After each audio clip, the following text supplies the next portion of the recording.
வாசல் இதயம் அதில் ஆயிரம் எண்ணங்கள் உதயம் யாரோ வருவார் யாரோ இருப்பார் வருவதும் போவதும் தெரியாது ஒருவர் மட்டும் இருந்தால் துன்பம் ஏதுமில்லை ஒன்றிருக்க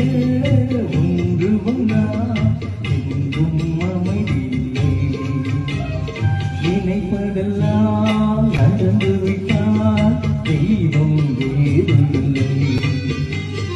நடந்ததை நினைத்திருந்தால் அமைதி